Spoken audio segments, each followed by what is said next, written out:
प्यारे बच्चों, एक दफ़ा का ज़िक्र है कि एक जंगल में एक लोमड़ी रहती थी।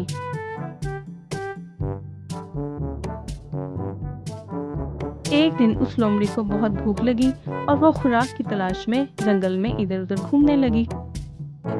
अचानक वो एक दरख्त के पास से गुजरी तो उसे दरख्त पर एक कौवा बैठा हुआ नजर आया और उसके मुंह में पनीर का एक टुकड़ा भी था। अब लोमड़ी को भूख लगी हुई थी। उसने सोचा वो कैसे उस कौवे से पनीर का टुकड़ा ले।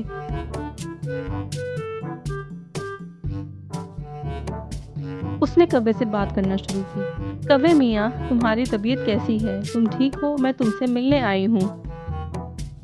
मगर इन बातों का कौवे ने कोई जवाब नहीं दिया क्योंकि उसके मुंह में पनीर का टुकड़ा था और कौवे ने वो खाना था। अब लोमड़ी ने सोचा कौवा तो उसकी बात का जवाब नहीं दे रहा। उसने सोचा चलो एक दफा फिर से कोशिश करती हूँ। उसने फिर कौवे से कहा, कौवे मियाँ, मैं तुमसे दोस्ती करने के लिए आई हूँ, क्या तुम मुझसे दोस्ती करोगे? कौवा फिर से खामोश रहा, कुछ नहीं बोला। अब लोमड़ी ने सोचा वो क्या करे, कोई और तरकीब लड़ानी होगी।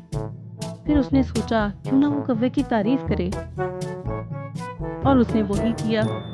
वो कौवे की तारीफ करने लगी।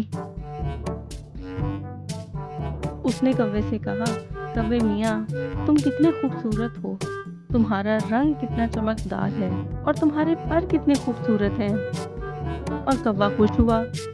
फिर लोमड़ी ने कहा, और मैंने सुना है कि तुम्हारी आवाज़ भी बहुत अच्छी है, तुम बहुत अच्छा गाते हो, क्या तुम मेरे लिए गाना गा सकते हो?